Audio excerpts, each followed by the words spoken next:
Good morning to those of you in the United States, and good evening to those of you who are joining us from the Indo-Pacific.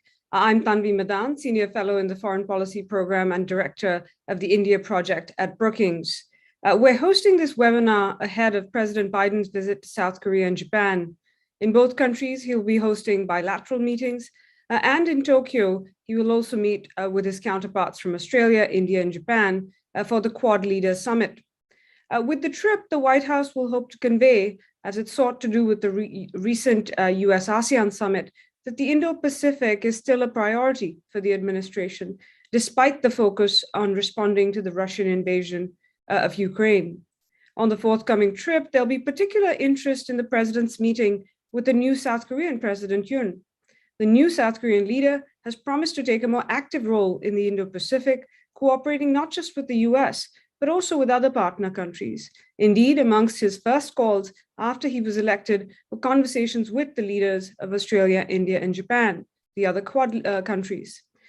To discuss the trip and expectations from it, but more broadly to consider South Korea's likely approach under President Yoon to the Indo-Pacific, we have a stellar panel today, which will be moderated by my colleague Andrew Yeo, Senior Fellow in the SK Korea Foundation Chair in Korea Studies at the Brookings Center for East Asia Policy Study. Panelists will discuss what President Yoon's approach to the Indo-Pacific, various partners and mechanisms like the Quad, or organizations like ASEAN might look like, and how it might be different from that of his predecessor. They will also discuss how those partners might perceive this approach, as well as their hopes and expectations of the new South Korean administration. And how will Beijing respond to President Yoon's Indo-Pacific policies? To lead the conversation on these questions and more, I will hand over the virtual mic to Andrew. But before I do that, just to note that the Brookings Center on East Asia Policy Studies is grateful for the support we receive from a range of individuals, foundations, and corporate supporters. This event is part of a research project on South Korea's role in the Indo-Pacific, which is made possible in part through the generous support of the Korea Foundation. We'd like to thank the Foundation for their support and to reiterate Brookings' commitment to independence in all our work. I will also underscore that the views expressed today are solely those of the speakers. With that, over to you, Andrew. Thank you, Tanvi, for that introduction. And I also want to thank our audience tuning in from around the world for joining us. I'm delighted to introduce our panelists on this webinar, or what I like to call a virtual roundtable. But before I do, let me just reiterate the importance of President Biden's visit to Seoul and the significance of South Korea's anticipated active engagement with other Indo-Pacific countries, including members of the Quad. South Korea has been the missing link in the Indo-Pacific framework, and its presence may serve as a force multiplier, especially if it can mend fences with its neighbor, Japan. Let me now introduce our panelists, and I'll just begin in the order that we'll go in the program. So first is Kuyun Chung. She's an assistant professor of political science at Gangwon National University. We have Zach Cooper, who's sitting in Washington, D.C. He's a senior fellow at the American Enterprise Institute and co-director of the Alliance for Securing Democracy project. Kei Koga, who's based in Singapore, is assistant professor at the Public Policy and Global Affairs program at the School of Social Sciences, Nanyang Technological University. And we also have Sarah Teo also joining us from Singapore, who is an assistant professor and coordinator of the Regional Security Architecture program at the S. Rajaratnam School of International Studies at the Nanyang Technological University. All right, so we have a full agenda, but I wanted to just begin by having each of the panelists to say a few remarks about their perspective on South Korea's role in the Indo-Pacific. And let me just begin with Kuyun, because you're sitting in Seoul. It's just we're just a couple days out before President Biden is going to visit South Korea. And we know that President Yoon Suk-yeol has pledged to play a more active role in the Indo-Pacific region. What concrete steps do you think he's going to take to engage Indo-Pacific actors? And are there any immediate domestic or international challenges that might prevent President Yoon from making good on his promise? Well, thank you, Andrew, for introductions, and also thank you, Brookings, for this timely events. And I also appreciate Jennifer Andrews' effort throughout this process. So let me start with the Yoon administration's foreign policy visions and corresponding roles and foreign policy that has been opened so far. So as you have already know, Yoon administration's foreign policy vision is called Global Pivotal States that contribute to freedom, peace, and prosperity in the region and the world. So you can see that, as Andrew mentioned, South Korea wants to become a more active player in the regions and increase policy coordination with the United States and other regional partners more than in the past 5 years. And as Andrew mentioned, South Korea has been described as a missing link in the Indo-Pacific, or sometimes as a missing link as well. So the Yoon Suk-yeol administration's foreign policy vision has been based on the understanding that South Korea has been benefited from global and regional order for the last 70 years since it's the creation of South Korea. And it is our interest to contribute maintaining such orders, which has been declining these days. So, and plus, Yoon Suk-yeol administrations that it will play a leading role in safeguarding the rule-based order, as well as peace and prosperity, and try to secure a framework with which create a cooperation with other countries. So this is the kind of main departure actually from the previous Moon administrations, which failed to establish a clear position whenever an issue of conflict between US and China arises, which create actually suspicions that Seoul is moving away from the United States and leaning toward China. Yoon administration's his position is that South Korea does not have to feel pressure to choose between China and the United States, but it should not compromise when it comes to core security interests. So that's the kind of differences from Moon administrations. And this attitude actually set the baseline for South Korea's Indo-Pacific approach, and as well as North Korea policy as well, and also the scope of US, South Korea, and US, Japan, and other regional partners cooperation as well. And in that sense, let me briefly talk about the Japan issue. So South Korea, as Yoon administration transition team sent the delegate to Japan before the inaugurations, it sent a signal that it will reconciliate the relationship with Japan as well.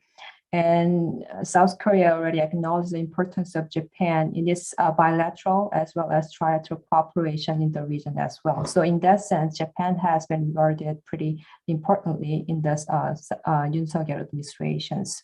So based on this understanding, South Korea's Yoon Suk-yeol administrations already mentions its interest in Quad Plus working group, either vaccine initiative as well as economic cooperations, and also confirmed its participation in IPF. And more regional and trilateral cooperation will be joined by Yoon Suk-yeol administrations. And I will talk more about Ukraine as we more times. And I will briefly talk about challenges since I have a few more minutes. So Yoon Suk-yeol administration, of course, it is pretty internationalist and pretty globalist governments compared to the previous administration, but it has double challenges from domestic and international front. Domestically, as you all know, President Yoon has been elected by the margin of only 0.7%, as in the United States. So opposition party will remain until 2024.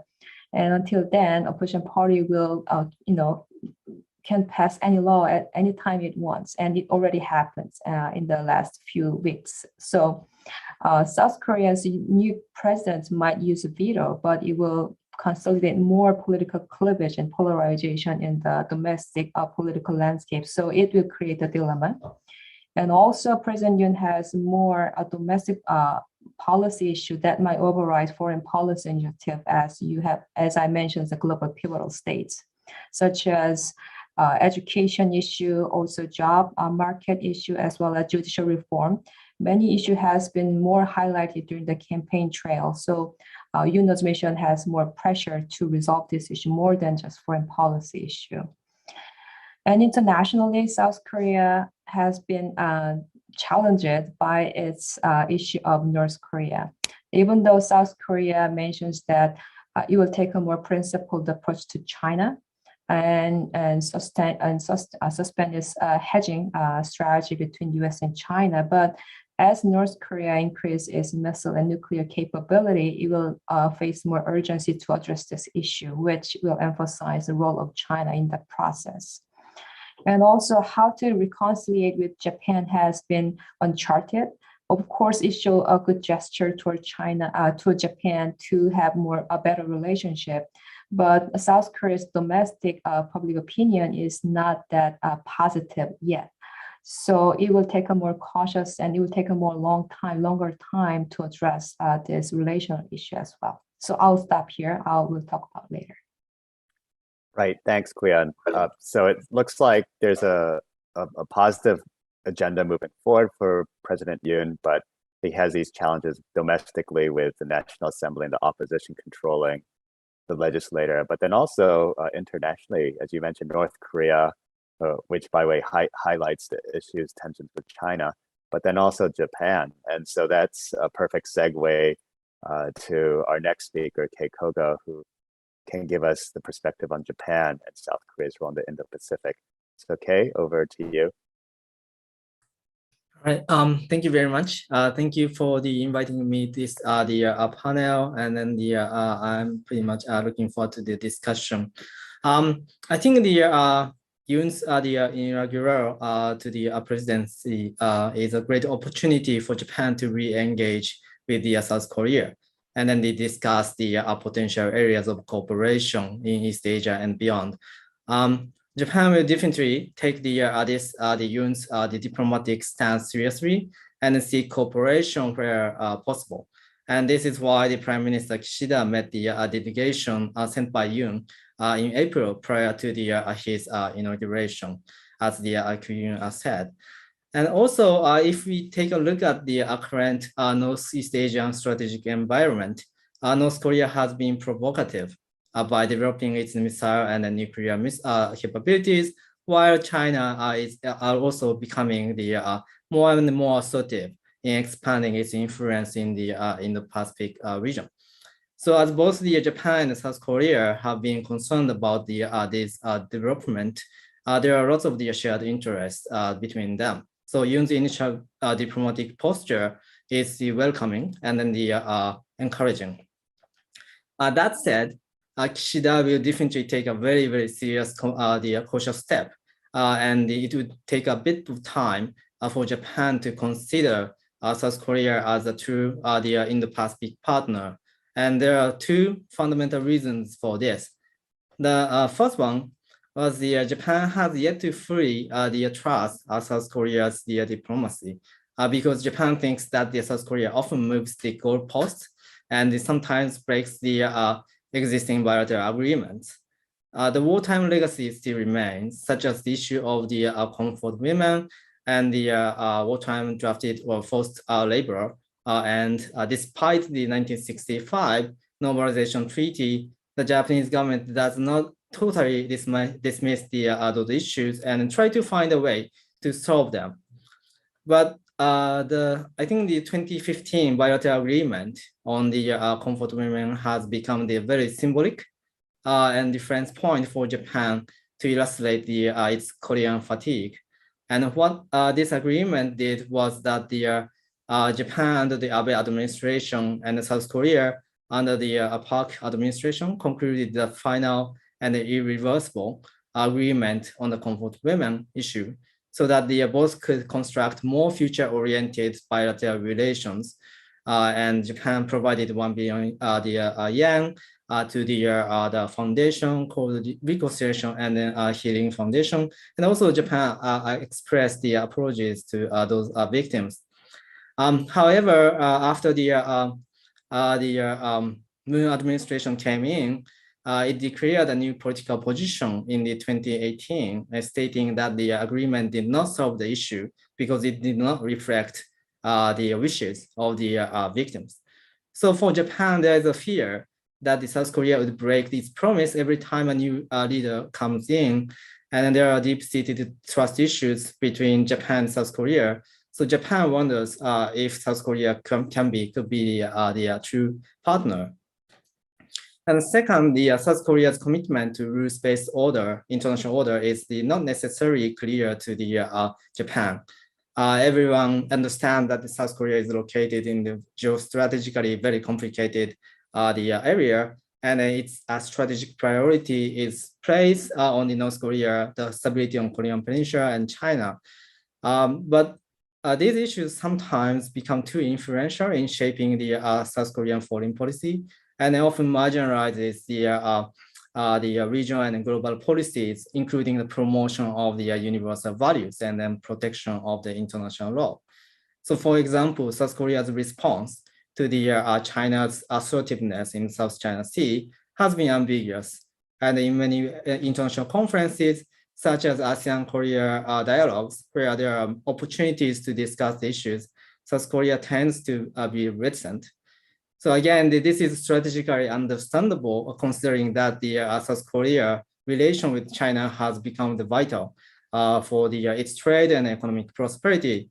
But if South Korea always prioritizes its national interest over the maintenance and enhancement of the rules-based order, then Japan considers very important in realizing the free and open in the Pacific, it will be difficult to regard South Korea as a true Indo-Pacific partner.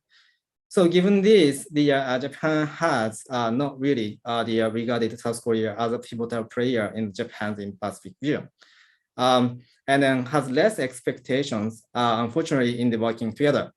This probably remains the same in the next couple of months, and Japan's initial cooperation with South Korea will likely be confined to the probably North Korea or the Korean Peninsula. But Japan will be open to discuss what both can do together in the Pacific bilaterally and multilaterally in the future. I believe that both Japan and Korea can work together in terms of the specific functional areas such as COVID-19, the economic security, including the supply chain diversification, water right diversification, critical and emerging technology, those things. So the strengthening functional cooperation could be the first step for the improvement of the bilateral relations and working together toward the Indo-Pacific. I'll stop here. Thank you. Thanks so much, Kay, for giving us your candid perspectives on cooperation with South Korea and the Indo-Pacific, especially between Korea and Japan. Let me now move over to Zach Cooper, who can give us the US perspective. And we know that President Biden will depart for Seoul very soon. What should we expect to come out of Biden's first meeting with President Yoon? And drawing on your research on the Quad, do you see other Quad members beyond the United States welcoming South Korea's active engagement with the Quad framework, particularly in joining the working groups that Kay and Guyon had mentioned? Well, first, Andrew, let me just thank you and the Brookings Institution for hosting this discussion. I think it's really important and fantastic to be alongside so many fantastic panelists. So I would say, I think our expectations should be pretty low for President Biden's visit to Seoul. It's not to say that I don't think it'll be a positive visit. I think it'll be a relatively easy visit in many ways. I think Korea's interests and American interests are very closely aligned, and the Yoon administration, and I'll speak about this in a second, is doing a lot of things that I think the United States will look on positively. But in my view, this is really an opportunity for President Yoon and President Biden to meet each other for the first time, to get to know each other a little bit. It's really just a little over 24 hours in Korea that Biden has. So I think we're going to see, a fair number of photo ops, a little bit of substantive discussion, but I wouldn't be expecting a lot of deliverables to come out of this visit. And oh, by the way, I think that'll largely be true about President Biden's visit to Japan as well, and the Quad meeting. I do think we'll hear a lot about the Indo-Pacific economic framework, but aside from that, I'm not expecting a lot of major deliverables. Maybe a little bit, frankly, like the US-ASEAN special summit that we just had last week, where there were a lot of photo ops, but actually not a lot of major new initiatives. But I don't think that's necessarily a bad thing. And let me just give the way I'm thinking about how the US and South Korea might cooperate over the next few years. I think in many ways, South Korea's focus and America's focus are increasingly aligned. The Biden team won't talk about this much, but they really want to focus less on the Korean Peninsula, less on North Korea in particular, and more on the broader region. And that is exactly what you've heard from President Yoon, right? So he has made this statement that South Korea should no longer be confined to the Korean Peninsula, but rise to be a global pivotal state, as he calls it. And I think you're going to hear that message reverberate in Washington. And there's going to be a great welcoming desire for Korea to play that larger role, not just on the peninsula, but more broadly in the region. So I think our focuses are aligned. The area that I think is much more difficult is exactly what we've already been discussing this morning, is what is the format? And that is less clear to me. So if you think about the institutional groupings that the United States relies on for rulemaking, on the security side, increasingly, I think the Quad is that group. Korea is not part of the Quad, although it obviously engages with some of the Quad working groups. And for all the reasons that Kay just mentioned, Korea is probably not going to be part of the Quad, certainly not anytime soon. You've got then on economic issues, really the G7 leading the way. Of course, again, the only Asian country in the G7 is Japan. There was a British effort to basically expand the G7 to be the D10 by including South Korea and Australia and India. I think that was a wise effort, but it really hasn't produced much. And so when you look at these institutional groupings, even on something like intelligence sharing, where the United States mainly uses the Five Eyes grouping, right? The United States, United Kingdom, Canada, Australia, New Zealand. Again, South Korea is not in that group. And so I think the challenge here for the United States and South Korea is that increasingly our focuses are aligned, but the format of our engagement is not, right? The US-South Korea alliance is really bilateral, maybe more bilateral than sort of any American alliance, right? Our NATO alliance is obviously multilateral. Our alliances with Japan and Australia include both Japan and Australia being part of these other groupings. But the US-Korea alliance is incredibly bilateral, and it's very deep, right? You've got lots of US forces in Korea, you've got combined commands, these things that don't exist elsewhere. But I think the challenge for us is going to be changing the format of our engagement and trying to figure out how we work together on these broader agenda items. And let me just say two quick last thoughts.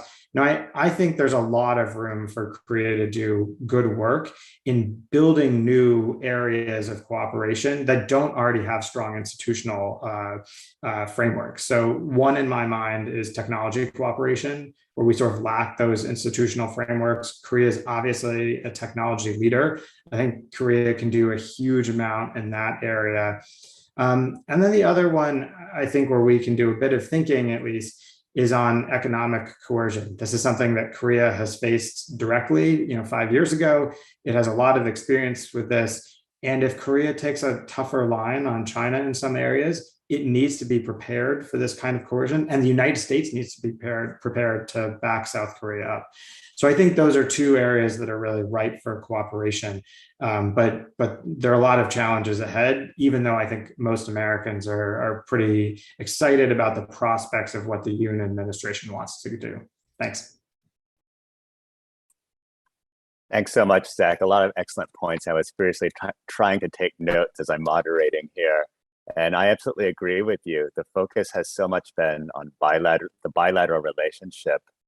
That's how South Korea really engages with the US, but it hasn't really developed these other trilateral or multilateral relationships. And even when you look at Southeast Asia with the new Southern policy, towards the latter Moon years, there was an attempt to try to link the NSP with the Indo-Pacific framework, but it was done mainly through the bilateral alliance framework and not multilaterally. And so I wanted to turn the floor over to Sarah Teo at RSIS, who's in Singapore.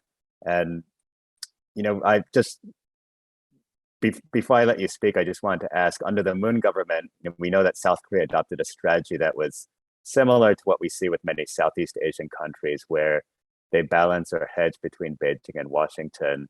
But as our earlier panelists have all stated in some shape or form, President Yoon is going to act less cautiously when it comes to navigating relations with Beijing. He's going to prefer sticking to Washington and joining other Indo-Pacific partners. So what is ASEAN's view of South Korea's greater tilt towards the United States and its anticipated engagement with the Quad and other allies and partners? We know that, again, if South Korea is trying to look for some kind of framework to engage the Indo-Pacific, there's also ASEAN as well too. But I haven't heard South Korea talking a lot about following the ASEAN model or using ASEAN as a framework to engage other regional actors. So if you could just share some of your perspectives from Southeast Asia looking at South Korea. Sure, thanks, Andrew. So let me start off by expressing my appreciation to you and the Brookings team for bringing me on board this project. So as you pointed out, I think under the Moon government, South Korea's policy towards China-US relations or rivalry mirrored the approaches of many Southeast Asian countries, right, in terms of trying to remain neutral and basically trying to avoid taking sides or having to take sides. So this shift or this potential shift that President Yoon's government has indicated towards the major powers, things like working with the Quad or even the deployment of additional THAAD batteries, I think we do expect it to elicit a strong response from China. So it is a departure from the approach under the previous administration. So in terms of ASEAN's view towards this change, firstly, I would say that ASEAN is, I know we always talk about ASEAN as a unitary entity, but it really is not. It has 10 different countries with 10 different foreign policy approaches and foreign relations. And as we know, that diversity has often resulted in what has been criticized, right, as the lowest common denominator outcomes that appear not to really say much substantively. So in this context, I would say that it is pretty difficult to pin down a single ASEAN view of South Korea's tilt towards the US. But I think we can point to some broad assumptions that will shape ASEAN's response towards this new approach by the administration. And the first is that ASEAN does understand that the US has been an important contributor to South Korea's security, and it is a fact that South Korea is a former treaty ally of the US. So I think despite the fluctuations in ROK-US relations over the years across different administrations, that understanding by ASEAN of close South Korea-US cooperation is pretty consistent. So for ASEAN as a whole, I think among the bigger questions would be, firstly, whether this tilt towards the US and its other partners would be something sustainable in the longer term, especially as the other panelists have noted, given China's expected response. The fact that China remains, I think, one of the biggest, if not the biggest, trading partner of South Korea, as well as the domestic sentiments towards Japan. So given all these, to what extent the Yoon administration would actually be able to achieve its objectives in strengthening the US relationship, enhancing cooperation with Japan, and more broadly, right, engaging with the Quad, even in the face of strong resistance. So I think that would remain a question mark from the perspective of ASEAN. The second concern for ASEAN, I think, would quite logically be whether this shift would lead to more tensions in the region.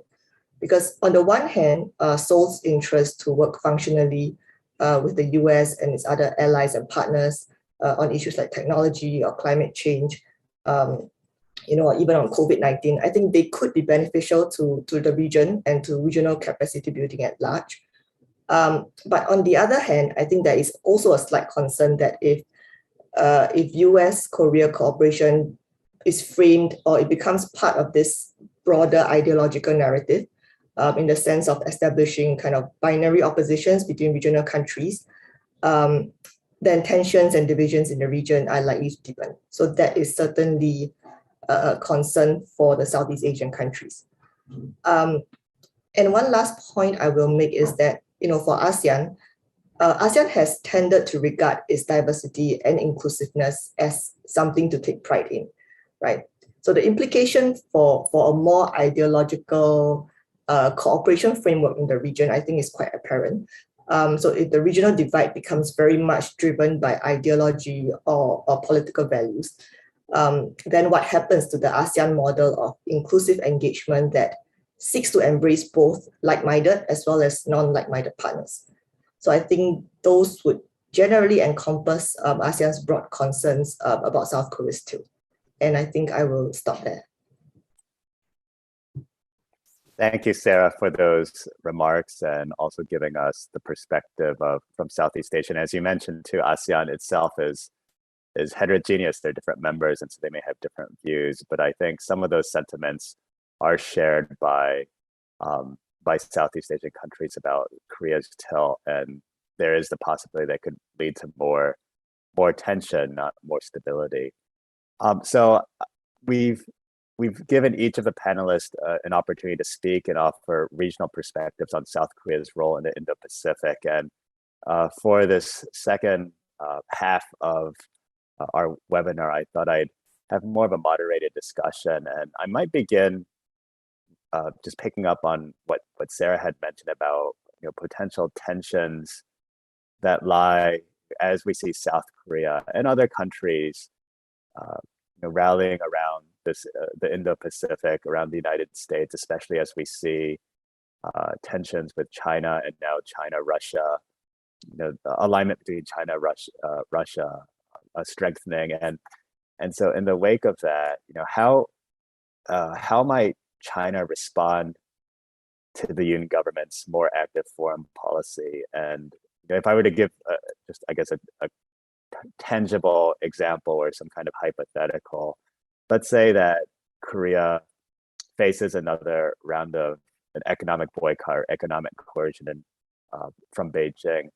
Would we see the United States or Japan or ASEAN supporting South Korea if they were to face this kind of economic coercion? So again, the real question though is that what might China's reaction be to the Yoon government's more active foreign policy?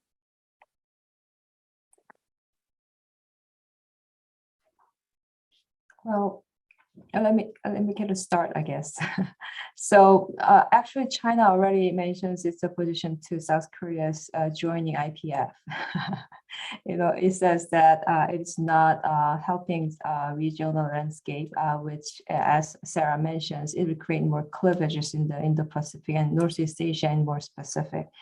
And also, we are expecting that there might be some kind of economic coercion, as we have already experienced during the THAAD deployment dispute in 2016. Also, we are also expecting some kind of gray zone kind of operations in the West Sea as well. But even so, South Korea's new governments are kind of moving to the other directions, that it is better for South Korea to build the economic resilience by participating in IPF and other regional countries' economic cooperation framework, so that we can have more solidarity as well as more resilience against this economic coercion. Yeah, maybe Andrew, can I just build on that point briefly, which is, I think if you look back at how the United States and South Korea responded to the THAAD economic coercion case, I think it's instructive that there's a lot we need to be doing now to prepare for potential future economic coercion from China. And I think we should expect some type of coercive activities, because I think it's natural for Beijing to be frustrated if Seoul aligns a bit more with the United States, as Yoon appears to want to. And I think there will be lots of opportunities for friction. And with China using economic tools more actively, not just in Asia, but around the world, I think Korea has to be ready for this. But it's not just Korea. I think one of the takeaways for me from the THAAD situation was it would have been much better for the US-Korea alliance if Washington had ways to stand with Korea at the time. And I just don't think we did. So I think we should be expecting some real tensions between Korea and China. And I think the United States has to be working right now to think about what it would do in these cases, right? And I'll just say, I think we have a lot of work to do. Australia is under a pretty substantial economic coercive campaign and has been for several years. And the US doesn't really seem to have any way to really support Australia economically. Now, what have we done? We've done the AUKUS deal, right? But this is really a security deal that's responding to an economic problem. So I think we need to be developing economic ways of cooperating and pushing back against Chinese economic coercion now, so that we have them ready in case this does happen in the future, and as a deterrent to China actually using those kinds of economic tools. Yeah, I think you're absolutely right, Zach. I felt that Seoul may have seen that they weren't really getting as much support from Washington or other allies. But I do think that it'll be different this time around, just because there's so much more attention and cognizance to economic vulnerabilities. And this is why we're seeing the Biden administration focusing so much on things like supply chain resilience, and even trying to get allies to coordinate on these issues. And that's part of what I think IPEF is supposed to address. When they talk about digital standards, or trying to coordinate the digital economy, in some ways this is also an attempt to strengthen allies and their economic policies to prevent some kind of outside coercion from China. But while we're on this track, let me talk about an even more controversial issue. So we have potential for Chinese economic coercion again, confronting South Korea and other allies. But another question that often comes up when you talk about South Korea's increasing role or engagement in the Indo-Pacific is the Taiwan question. And I know that we've definitely seen Japan coming out with bolder statements in support of Taiwan and taking a stand on issues such as the South China Sea disputes.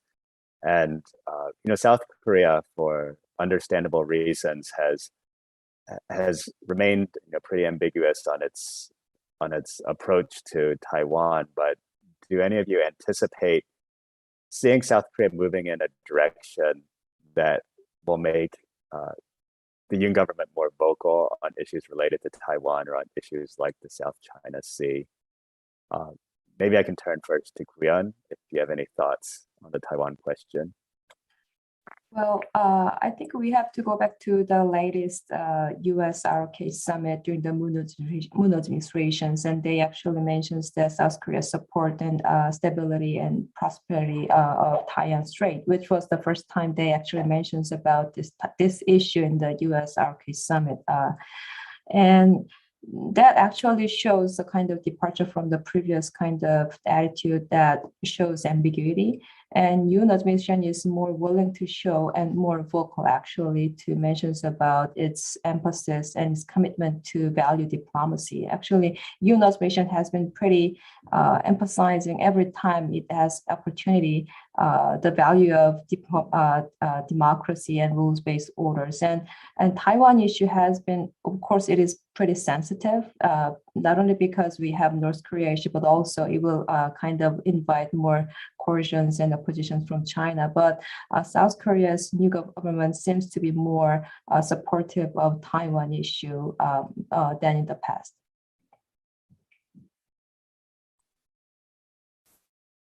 Any others? Or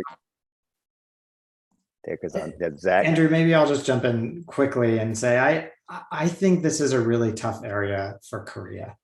There's no doubt that the United States would love to see other countries, whether in Asia or elsewhere, express support for Taiwan. We're seeing this worked into joint statements, from country after country. Even the Europeans and the G7 are talking a lot about Taiwan. But I have to say, I think this is a tough one where there's some really tricky alliance issues, right? If we think about US forces in Korea operating more in a Taiwan contingency, that raises some really tricky alliance issues, to say nothing about the possibility of Korea actually aiding in those types of operations. And this absolutely would really create some very tough discussions with Beijing for Seoul, but maybe also for Washington. So I'm fully supportive of South Korea, rhetorically supporting Taiwan, a fellow democracy, et cetera, et cetera. But my guess is that we're going to see Seoul look for other areas to align with the US before it looks to Taiwan. I just think Taiwan is a really, really tricky alliance issue. And it's going to take us time to work up to that. I think when you expand cooperation, you want to expand in the areas where you can get a good return on your initial investment. And it strikes me that Taiwan is something down the line that could be a real area of cooperation. But I think it's going to take us a fair amount of time to get comfortable doing that. I mean, after all, the US and Japan talk a lot about Taiwan, but we're still just at the early stages of thinking through what real cooperation means on Taiwan contingencies. I think Korea is several steps behind. Great, thanks. Sarah, yes, go ahead. Yeah, well, I think in terms of the South China Sea, well, given what President Yoon has said so far about freedoms and values, I think logically it does suggest that Seoul may take a stronger line in the South China Sea issue. But I do think that most of in terms of statements, I think Seoul would still kind of frame it in the context of a rules-based order. It may contribute more to the maritime capacity building of some of the littoral states. But whether it would actually take stronger substantive measures, for example, joining 4 knots, for instance, I think that is really a big question mark. I don't think so at this point, because I think similar to the case of Taiwan, there are a lot of complex dynamics at play there. But I think that, in the context of, say, an ASEAN South Korea summit, having a paragraph in there on the need to maintain stability and peace in the South China Sea, that would not be something that is far-fetched. Thank you, Sarah. So when we talk about principles or principled and values-based approach to foreign policy, that might actually be one tangible way of addressing this. You talk about upholding a rules-based order, freedom of navigation. So at least rhetorically, if you were to see South Korea talk about those more openly, that would actually be at least some shift in the direction towards engaging or being more active with other like-minded partners in the Indo-Pacific. But as Zach mentioned, there's certainly sensitivities of fully cooperating with the U.S. on Taiwan Straits issues. Certainly anything that revolves around military cooperation may be very difficult at this time. But if we were to look at more practical ways of exercising increased engagement or South Korea's increased role within this region, what are some other specific issues that South Korea may be able to work on with other countries or develop together with other countries? And I'm thinking more on the economic front, things like development finance or addressing supply chain issues, which we talked about to some extent. And maybe I can turn the floor over to Kay to talk a little bit about potential for cooperation, even in Southeast Asia on things like infrastructure and development finance. Kay? Thank you. So I think, as I said, there are several areas of the functional cooperation that South Korea could work together with its partners, and including, I think, Japan as well. And as Andrew said, you said development finance and also the economic cooperation are the one. And then what I kind of thought about is yes, I mean, it would be actually a little bit provocative to China, but the South Korea's participation in the Indo-Pacific Economic Framework, IPEF, is actually the one way to get stronger cooperation with the United States and Japan. I guess the IPEF has several economic or agendas, including the diversification of the supply chain and also the critical infrastructure too. I think also the IPF is the kind of the framework that facilitates the rules making. And in that sense, I guess the administration could contribute to the rules making in the Pacific, and then that would actually be really helpful for the Japan too, because they share the similar kind of principle, democratic, and then also the democratic values and then the principles. So that's the kind of one the area that the South Korea could actually work on. And the other thing is the probably, I don't know about this, but the Mekong River, Mekong sub-region, the cooperation.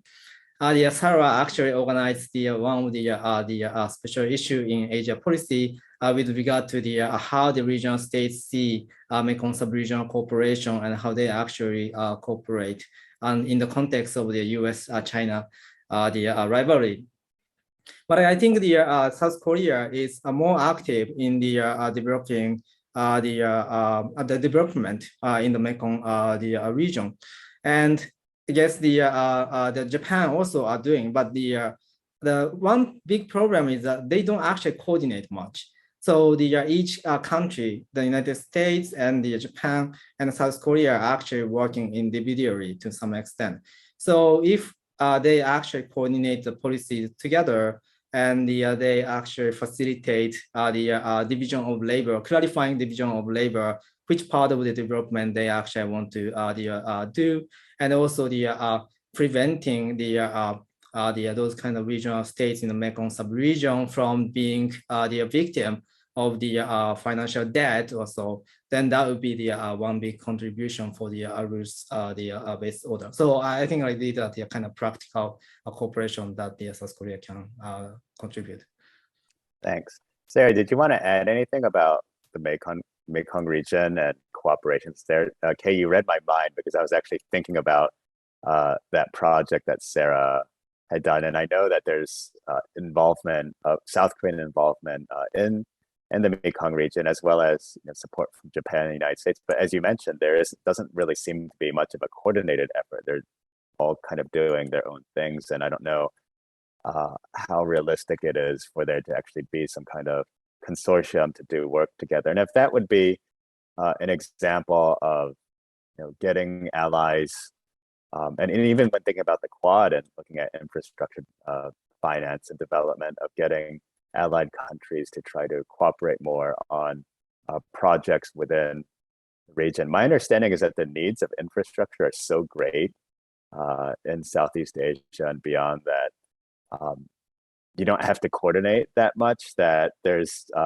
plenty to do and you can do it on your own, but if there are ways certainly to work together that could at least show some form of solidarity. But Sarah, do you have any thoughts? And while I have you on the floor, is there anything else that you think from this perspective of Southeast Asia that you think South Korea could be doing to engage the region further? I know we had the new Southern policy, and it doesn't look like the Yoon government is going to continue that specific policy per se, but that doesn't mean that he's not going to give increasing attention to the region. It might just come under some other name, or it might be folded under a broader Indo-Pacific framework. Sarah? Yeah, sure. So on the Mekong, I think, well, South Korea, I think it has been a relative latecomer compared to other partners like Japan and China. It held its first Korea-Mekong Summit in 2019, I believe, or 2020, so just a couple of years ago. But what we found from that project, which Kay and of course we had other distinguished participants as well, was that I think in the Mekong, South Korea does have a niche, which is its development experience, and it is able to use that experience to kind of help and assist the Mekong country's own development and infrastructure building. And Andrew, you also mentioned that we are probably not going to see the new Southern policy in form again. I think that's very right. But President Yoon has actually, I think he briefly outlined a strategy which he called the ABCD strategy for Southeast Asia. So basically this involves advancing human capital, building health security, connecting cultures, and digitizing Asian infrastructure.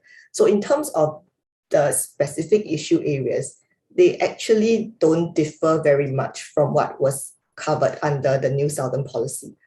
And I think these are traditionally areas where South Korea can play to its strengths. And likewise, these are areas that are also very relevant for ASEAN's own agenda in terms of development, narrowing the development gap, strengthening kind of people-to-people exchanges, and looking at how to digitize economies. So the one other thing I would say, I think, in terms of Korea-ASEAN relations is really that, I mean, realistically speaking, I don't think each side could ever take the place of a major security or economic partner for the other. But you know, in light of the shifts and the fluctuations in geopolitics at large, I think that ASEAN-Korea relationship is all the more valued for, firstly, its consistency, and secondly, like Kay mentioned, functional cooperation, right? So in light of major power rivalry, I think from ASEAN's view, cooperation with South Korea on very functional areas like development assistance, technology, smart cities, and public health, I think those would be areas which ASEAN does prioritize and which South Korea could play an important role in for the region. Wonderful. Thanks so much for those insights. And as you're mentioning the ABCD for Southeast Asia, I was thinking, wow, that sounds very much like the NSP, but I think we often see that happening with new governments. They don't like to use the framing or the project or initiative name of the previous government, but that doesn't mean that they get rid of those policies wholesale. They just try to adopt or insert some of the good ideas from the previous government into their own policy and make it their own. So I hope that the Yoon government does remain engaged with ASEAN and Southeast Asia. We still have a few minutes. I'm going to open up questions to our virtual audience, and some have already come in advance, so I will address those in a moment. But while I have all of this expertise in our virtual room, I wanted to think ahead a little bit about Indo-Pacific engagement and role of South Korea beyond even this region. And I know that a lot of experts and policymakers are thinking about connections between the Transatlantic Alliance and NATO and the Indo-Pacific. And there's, especially following Russia's invasion of Ukraine, within the Indo-Pacific region, there's been much more interest. There's been much more interest and engagement across these regions. Before, we've seen Europe gradually becoming more interested in Indo-Pacific affairs because of the rise of China, but now we're seeing this from the Indo-Pacific side and increasing interest in supporting alliances like NATO. And of course, we have the NATO summit that's coming up at the end of June in Madrid, and Japan and South Korea have been invited to attend. But are there any thoughts about this upcoming meeting and whether the NATO summit, or greater engagement with European allies or more involvement on the Ukraine front will come up at either of these meetings in Seoul or Tokyo?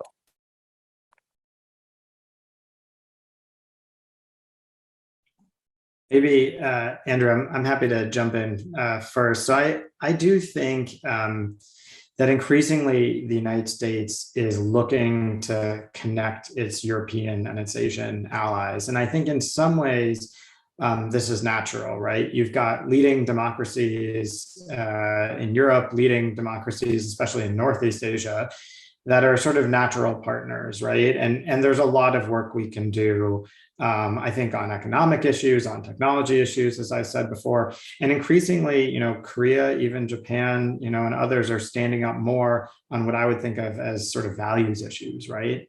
But I do think there is increasingly a breakdown between the way that we are thinking about some of these challenges in Washington, which is, I hate this term, but I think it's illustrative, the East-West divide, right?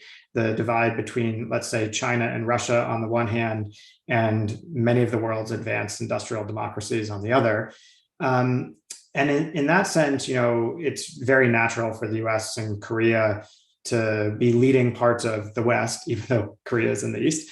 And that's a natural role.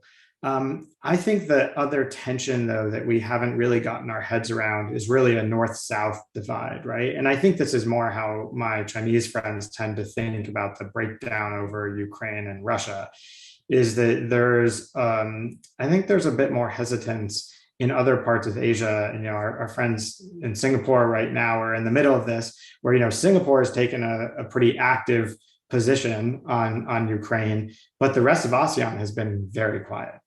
And even the statement coming out of the special summit was very carefully written. And so I think part of the challenge here for the United States and for Korea is, how do we join together these leading, advanced industrial democracies without leaving behind a lot of the rest of the world that doesn't really see itself so closely as part of those groupings in Northeast Asia or Europe? Where does Southeast Asia fit into these debates? Where do African or Latin American countries fit into these debates? I think this is a really tough challenge. And, you brought us NSP before. This is exactly the kind of challenge that is applicable there, right? How does Korea appeal in Southeast Asia? And a final thought on this is, I don't think we can only talk about democracy and, democracy tying these countries together, because, of course, in Southeast Asia, that's a lot less appealing. So I think we're going to have to think very carefully about what we can do to support Ukraine that isn't focused simply on the logic of democracy, but is going to gain support really in the global South. Right. Those are some excellent insights, Zach. And I'm just thinking here as well, from Washington's perch, it sounds great that allies want to become more engaged with NATO and with Europe. But as you mentioned, if there is a North-South divide, I mean, how would Philippines or Thailand, which are treaty alliance partners, how would they feel about this? And so on one hand, again, if your focus is just on treaty alliances and kind of advanced industrial democracies, this looks like a terrific opportunity. But other regional actors, and again, I'm thinking about ASEAN, may be quite alarmed with, and they might see this again as Sarah mentioned earlier, divisions that are creeping, whether those divisions are ideological, but also in terms of where countries are at in terms of development. So the North-South divide. Are there any others that want to weigh in on this? And I actually am interested to hear Kay's perspective, or in the Japanese perspective, because Brookings had hosted a Japanese delegation, and former Foreign Minister Taro Aso came, and he spoke publicly, and he was very keen in supporting the regional architecture and connecting alliances. And he even had thrown out a term, NAFTO, North Atlantic Pacific Treaty Organization. And I know some folks in the region have talked about a Quad plus Quad. So I know that there's certainly an interest in building up a framework, institutional framework for connecting Europe and Asia, and Japan seems like one of the most keen countries in doing that. So maybe Kay, you can give us some thoughts, and then I want to go back to Sarah, who can maybe give us the perspective from ASEAN, and then I'll turn the floor over to the virtual audience. So Kay? Yeah, okay. Thank you very much. So just quickly, I think the Japan is more kind of leaning toward the kind of United States and European their partners and allies in terms of the supporting democratic values and so. So I guess the that's the kind of the tendency I see. But I guess the Japan also has the certain kind of comparative advantage in among the those advanced the industrialized the democratic states, that the Japan can to some extent bridge between the those the Western the allies and also the Asian the partners, because the reason is Japan supports those democratic values and then so-called universal values. But at the same time, their approaches are not exactly the same as the United States or European allies. And then in that sense, Japan actually used the kind of means to persuade or like the nudge the Asian allies to actually facilitate the democratization or protection of the human rights, facilitating the human security. So I guess the approach are different. And then this actually approach is going to be pretty important to connect those gaps that like you just mentioned, East, the Zach, and then the other you mentioned, the East, West, and then the North and the South. So my kind of feeling that Japan has a unique position to play in the Pacific, so that Japan should actually do that. Even though I mean the basic kind of principle is pretty much the same as the United States and European countries, but I think the approach are different. So they should actually make the most of it. Okay, Sarah? Thanks, Andrew. So from the ASEAN perspective, I mean, at this point, I think I do want to bring up the ASEAN Charter, which does, and in terms of, ASEAN's various documents, they do mention principles of democracy and good governance, and so on. So there are, I think, quarters in ASEAN that are really strongly supportive of such principles. But in terms of, I think, the actual implementation or the actual interpretation, it of course differs from member state to member state. So as a whole, I think ASEAN has had to move slowly on such issues. So in the context of, I think, what Andrew mentioned earlier about a NAPTO or a Quad Plus that, is kind of based on democracies, I think, ASEAN would naturally be wary, I think, for two reasons. One, ASEAN has always been wary of kind of multilateral military pacts, right? And second is that I think ASEAN has always, like I mentioned in my opening comments, ASEAN has always prided itself on its inclusive model of engagement. So, regardless of your domestic political system, if you are a key player in the region, ASEAN will engage that country. Whether it's like-minded or non-like-minded. So if the region kind of fragments into such, I guess, institutions that are driven by ideology or by such political values, then I think that would be something that would end up being a challenge to ASEAN's own model and how ASEAN sees the region.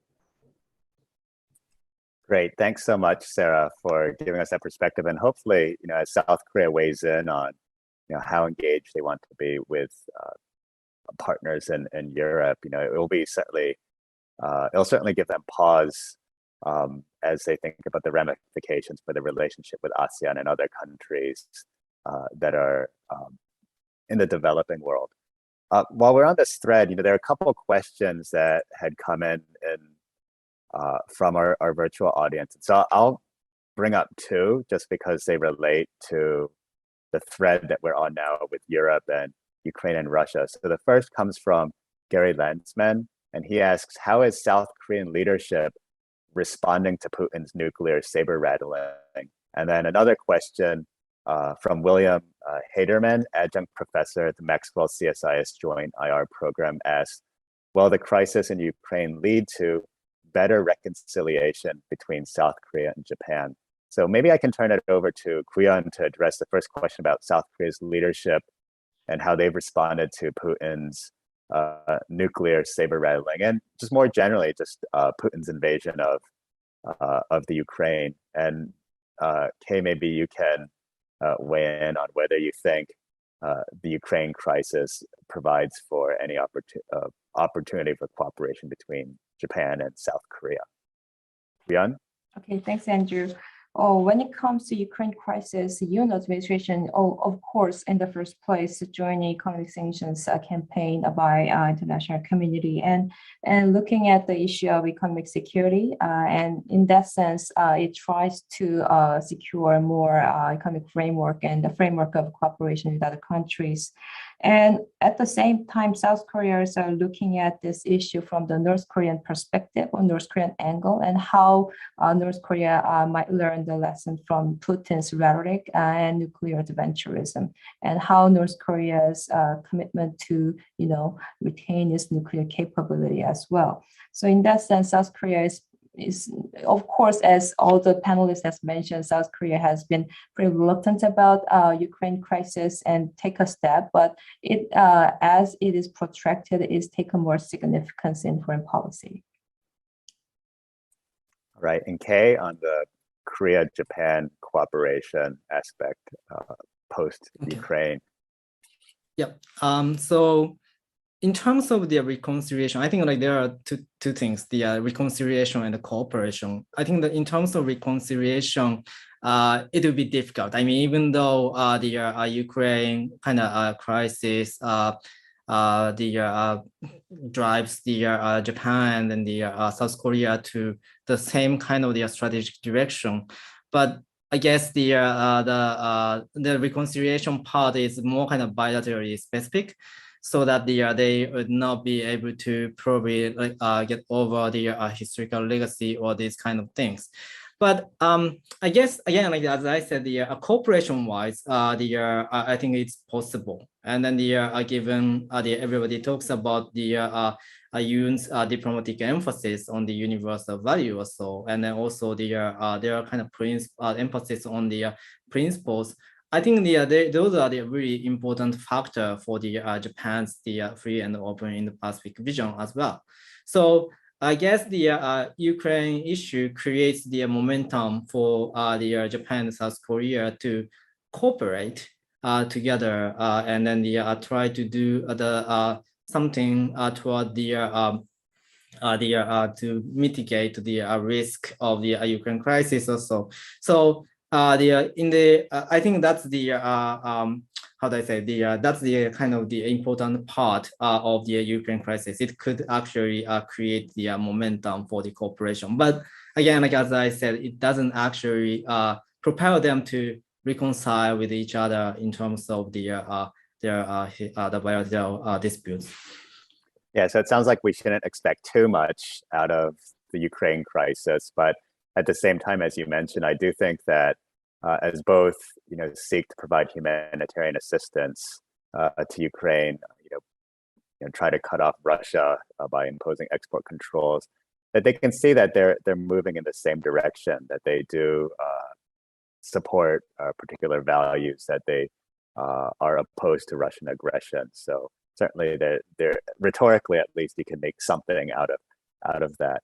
I wanted to turn this to ask this question from Henok Gabriel Mandelbaum, a researcher at the University of Sao Paulo in Brazil. So we have a listener all the way from Brazil tuning in. But this question is about the Quad Plus. So do you think that South Korea may join the Quad Plus in the future? And Zach, I know you had mentioned in your opening remarks that you don't see South Korea joining the Quad itself anytime soon, but what about the Quad Plus? So maybe I can turn it to Zach and then Yoon to talk about the Quad Plus, and then anyone else as well too, if you want to weigh in on this question. Zach? It's a great question. Thanks, Andrew. And look, others may have a slightly different view on this. I think it's very natural for Korea to cooperate with the Quad in certain areas. As I said, I think supply chain cooperation is a natural one. Korea is such a leader on semiconductors and other parts of the supply chain that it would be foolish for the Quad to go ahead without Korea as part of those discussions in the supply chain working group. But I have to say, I think trying to include Korea more broadly in the Quad, we could spend a huge amount of effort trying to get Korea into the Quad. And I'm not sure how substantial the returns would be. And, Kay has mentioned all of the challenges between the US and Japan and Korea, and trilateral cooperation and bilateral cooperation between Japan and Korea themselves is obviously a challenge. I hope we can overcome some of those hurdles. But I think the other reality is, everyone sees the Quad a bit differently. My personal view is that the one thing that makes the Quad special is that it is the 4 countries in Asia that are willing to push back in the military domain against China. right? There are other countries here and there that are willing to do certain things, but India, Japan, the US, and Australia, those are the four countries that are really willing to balance in the military domain against China. And frankly, that's the only thing that all of those four countries really clearly share, right? We have different views on democracy. We have very different economic approaches, right? India is quite protectionist. I think if you go to Seoul right now and say, do you want to be part of this grouping that is really, in some ways, naturally focused on military balancing against Beijing, that will make a lot of people quite nervous. So my personal view is that it makes a lot of sense for Korea to cooperate with the Quad, but I don't think Quad membership should be the focus of South Korea's efforts over the next few years. Thanks, Zach. I also agree too. I think the Quad membership is, I mean, maybe they can decide that down the road, but right now it seems like the working groups is probably the best avenue or bet for South Korea to become engaged with the Quad countries. And I always say that we also have to ask, how would other Quad members outside the United States feel about South Korea membership? Would they even, would they be, I don't think that they would all jump up and down excited to have South Korea formally join the Quad. I mean, you would have to figure out another name. Quad wouldn't work anymore.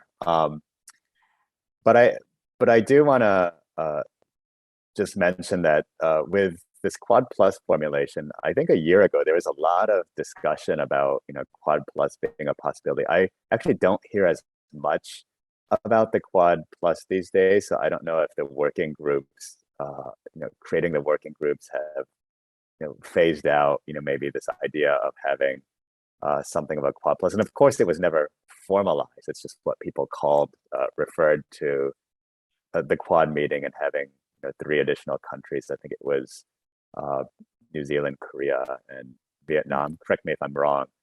Joining in on discussions. And the other point, Zach, that I want to make and maybe push you back a little bit on is that the Quad, yes, I think what makes it special is that all the members are willing to push back on China militarily. But we've also seen Biden move away from that military aspect as well, too. And some have even criticized the Quad these days that now it just focuses on these functional issues like climate change, vaccine resilience,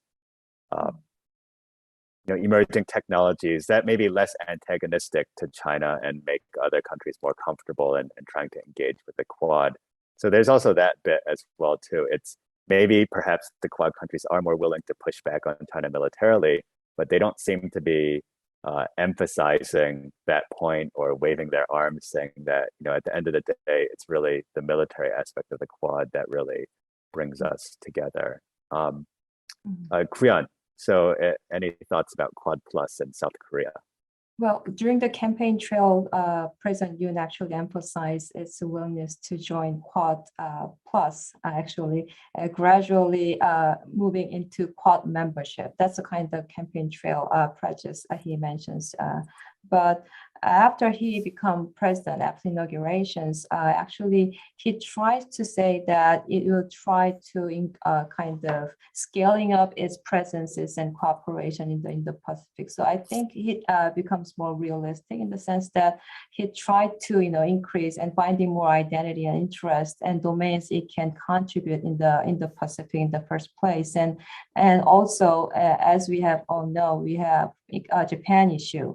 Without increasing reconciliation with Japan, it is not plausible to set up another trilaterals or Quad membership as well. So in that sense, it has now set up more phased approach rather than just jumping into Quad membership or Quad Plus membership. It tried to finding a more reasonable areas of domains of cooperation in the first place.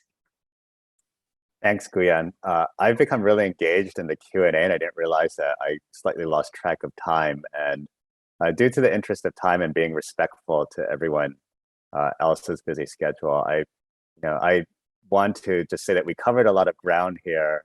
There's high expectations about South Korea's role in the Indo-Pacific, but there's also additional challenges which come it's playing a greater regional role. And we've, I think, unpacked a lot of those challenges today. So I want to thank our panelists again for sharing their insights and regional expertise on the Indo-Pacific and South Korean foreign policy. I'd also like to put a plug in for an upcoming event on South Korea and the new geoeconomics of Asia on May 25th from 9 to 11:30 a.m. Eastern time. If you are interested in the issues of supply chain, economic coordination, economic coercion, you can tune in then. And finally, I want to thank our Associate Director, Jennifer Mason, and Senior Research Associate, Laura McGee, and the Brookings Tech and Communications team for helping organize and making this webinar possible. And once again, we thank the Korea Foundation for their generous support to our ongoing program. So again, thank you all panelists for sharing your insights. Have a wonderful morning, afternoon, or good night, wherever you are. Thanks again. Thanks for watching. Be sure to like and subscribe for more videos from Brookings.